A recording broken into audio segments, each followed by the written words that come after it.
இயேசுவில் பிரியமான என்னுடைய நெஞ்சங்களை மீண்டும் ஒரு புதியதொரு நாள் எங்களுக்காக பிறந்திருக்கிறது.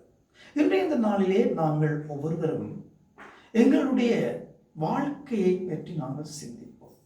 எங்களுடைய ஆன்மா இறைவனால் கொடுக்கப்பட்டது. எங்களுடைய ஆன்மா இறைவனுக்கு சொந்தம். எங்களுடைய ஆன்மாவுக்கு பொறுப்பாளர், உரித்தானவர், உரிமையாளர் ஆண்டவர். இதனை நாங்கள் மறந்துவிடக்கூடாது. நாங்கள் கல்யாணம் கட்டி கணவன் மனைவியாக இருக்கலாம், மனைவி கணவனாக இருக்கலாம், பிள்ளைகள் பெற்றோர்களாக இருக்கலாம், சொந்த உரிமையான பிள்ளைகளாக, உரிமை பிள்ளைகளாக இருக்கலாம். எவ்வாறுதான் இருந்தாலும் எங்களுடைய ஆன்மாவுக்கு பொறுப்பு ஆண்டவர். அவர்தான் எங்களுடைய ஆன்மாவுக்கு உரிமையாளர். இன்றைய நாளிலே ஆண்டவராகிய கிறிஸ்து எங்களுக்கு சொல்லுகின்ற வார்த்தைகள்: மனிதர் உலகம் முழுவதையும் ஆதாயமாக்கி கொண்டாலும் தம் வாழ்வையே இழப்பாரெனில் அவருக்கு கிடைக்கும் பயன் என்ன? பாருங்கள், நாங்கள் உலகம் முழுவதையும் ஆதாயமாக்கி கொண்டாலும் வாழ்வை இழப்போமேயானால் எங்களுக்கு என்ன கிடைக்கிறது?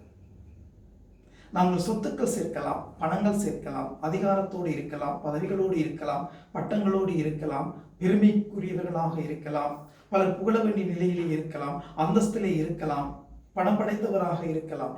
எந்த நிலையில் நாங்கள் வாழ்ந்தாலும் எங்களுடைய வாழ்க்கையை இழந்தால் எங்களுக்கு பயன் ஏதும் இல்லை. ஏனென்றால் ஆண்டவருடைய உயிர் மூச்சினால் நாங்கள் இயக்கப்பட்டு கொண்டிருக்கிறோம்.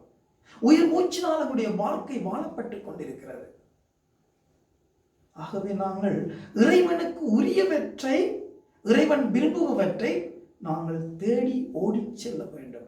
ஏனென்றால் எங்களுடைய ஆன்மாவை, எங்களுடைய உள்ளத்தை நாங்கள் அலங்கரிக்கின்ற பொழுதுதான் எங்களுடைய வாழ்க்கை இறைவனுக்குள் ஒளிமயமாகின்றது. வாழ்க்கை இறைவன் தந்தது. அந்த வாழ்க்கையை அழகுபடுத்துவதும் அழகுபடுத்தாமல் வைத்திருப்பதும், அர்த்தமுள்ள வகையில் வாழ்வதும் அர்த்தமுள்ள வகையில் வாழாமல் இருப்பதும், அந்த வாழ்க்கைக்கு பெருமையை சேர்ப்பதும் சேர்க்காமல் இருப்பதும் எங்கள் ஒவ்வொருவருடைய பொறுப்பு. ஏனென்றால் வாழ்க்கை எங்களுடைய கைகளில் இருக்கிறது. இதைத்தான் ஆண்டவர் எங்களுக்கு கொடுத்திருக்கிறார். வாழ்க்கையை இறைமயமாக, வாழ்க்கை ஒளிமயமாக இறைவனோடு நாங்கள் பயணிப்பவர்களாக இருக்க வேண்டும். எங்களுடைய உள்ளத்தை, எங்களுடைய வாழ்க்கையை நாங்கள் அலங்கரிக்க வேண்டுமாக இருந்தால் இறை பற்றோடு, இறை உணர்வோடு, இறைவனுக்கு உரியவற்றோடு எங்களுடைய வாழ்க்கை பயணம் நகர்த்தப்பட வேண்டும்.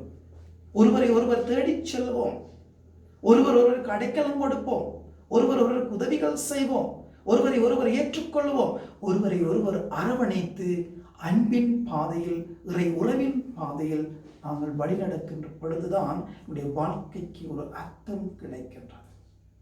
எனவேதான் நாங்கள் புகழுக்காக, பட்டத்துக்காக, பதவிக்காக, உயர்ந்த அந்தஸ்துக்காக, பணத்துக்காக, சொத்துக்காக எங்களுடைய வாழ்க்கையை வீண் விரயம் செய்யாமல் எல்லோரோடும் ஒன்றித்து வாழும், எல்லோரோடும் பகிர்ந்து வாழும், எல்லோரோடும் அன்போடு வாழும், அமைதியோடு வாழும் நல்ல உள்ளங்களாக நாங்கள் வாழ்ந்து எங்களுடைய வாழ்க்கையை வளப்படுத்தி செல்ல இன்றைய நாளுக்குள் காலடி பதிப்போம். அன்னைமரி மூலமாக ஆண்டவருடைய பாதையிலே செல்லும். எல்லாம் வல்ல இறைவன், தந்தை, மகன், தூயான் உள்ள அனைவரையும் நிறைவாக ஆசீர்வதிப்பாராக.